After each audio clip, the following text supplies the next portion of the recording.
Shalom Bapak Ibu Saudara yang dikasihi Tuhan. Firman Tuhan pada hari ini kita terima dari Yakobus 1 ayat 1 sampai 8. Salam dari Yakobus, hamba Allah, dan Tuhan Yesus Kristus kepada kedua belas suku di perantauan. Saudara-saudaraku, anggaplah sebagai suatu kebahagiaan apabila kamu jatuh ke dalam berbagai-bagai pencobaan, sebab kamu tahu bahwa ujian terhadap imanmu itu menghasilkan ketekunan. Dan biarkanlah ketekunan itu memperoleh buah yang matang, supaya kamu menjadi sempurna dan utuh, dan tak kekurangan suatu apapun.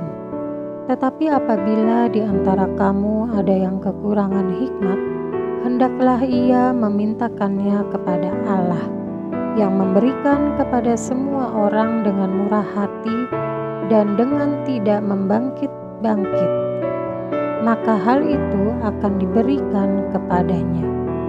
Hendaklah ia memintanya dalam iman, dan sama sekali jangan bimbang, sebab orang yang bimbang sama dengan gelombang laut yang diombang-ambingkan kian kemari oleh angin.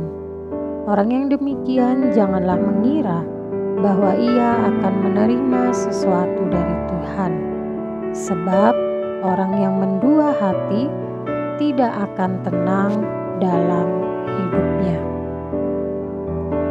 Bapak Ibu Saudara yang dikasihi Tuhan, surat Yakobus menyajikan suatu disiplin rohani yang konkret dan menolak keras iman yang mati. Secara tradisi, penulis surat Yakobus dipercaya sebagai Yakobus saudara Yesus. Ia menulis suratnya kepada 12 suku Israel di diaspora. Menurut Yakobus, iman selalu menemukan ekspresi dalam disiplin rohani yang nyata. Misalnya, sikap dalam menghadapi pencobaan, dan juga postur hati yang tidak mendua dalam doa permohonan. Iman yang sejati selalu hidup dan menghidupkan. Ujian dan pencobaan hidup merupakan kesempatan untuk merasakan kebahagiaan sejati dan juga sebagai latihan ketekunan. Yakobus tahu bahwa iman semacam itu membutuhkan hikmat dari Allah sendiri. Oleh sebab itu, memohonkan hikmat yang demikian membutuhkan fokus hati kepada Allah, bukan justru mendua hati karena godaan dunia. Bapak Ibu Saudara yang dikasihi Tuhan, sebenarnya Yakobus menggemakan sastra hikmat yang sudah akrab di dalam tradisi Yahudi. Menghidupi iman dalam tradisi hikmat bukanlah sesuatu yang statis, rapi, dan juga terprediksi. Dari Yakobus ini, kita belajar bahwa iman adalah ketika kita memilih setia kepada Allah dan merespon karya Allah dalam segala kenyataan hidup yang penuh kejutan, baik pahit getir maupun berkat bahagia. Dengan demikian, Bapak Ibu Saudara, dapat dipahami maksud dari Yakobus yang memberikan nasihat pastoral kepada kita di zaman ini, yaitu supaya kita hidup disiplin dan juga bertanggung jawab dalam bertindak. Kita memahami bahwa Allah itu kasih. Namun demikian, meskipun Allah itu kasih, Allah tidak pernah memanjakan anak-anaknya supaya anak-anaknya dapat menjadi dewasa serupa Kristus. Dalam hal itu, yang terpenting adalah kesadaran untuk mengasihi.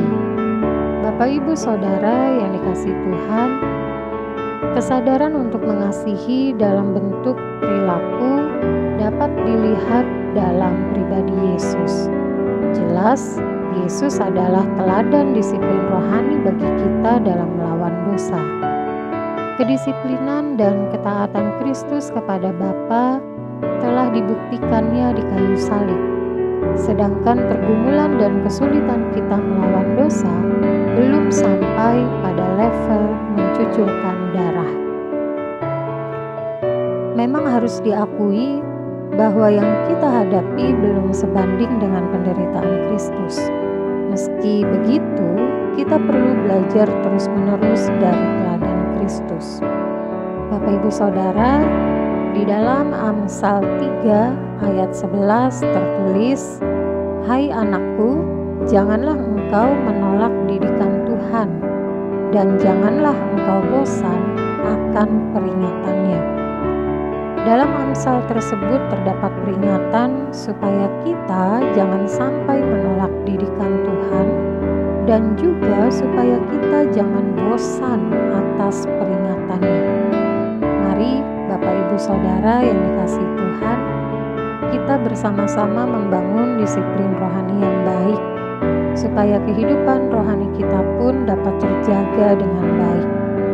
Disiplin rohani tidak hanya membimbing kita untuk dewasa, tetapi juga memuliakan Allah dan mengambil bagian dalam kekudusannya. Melalui proses pendisiplinan, memang dibutuhkan kerja keras, namun hasilnya adalah buah kebenaran dan damai sejahtera. Pada akhirnya, Bapak Ibu Saudara yang dikasihi Tuhan, berbahagialah kita yang dianggap anak oleh Allah. Sukacita dan damai sejahtera Allah akan memayungi hidup kita.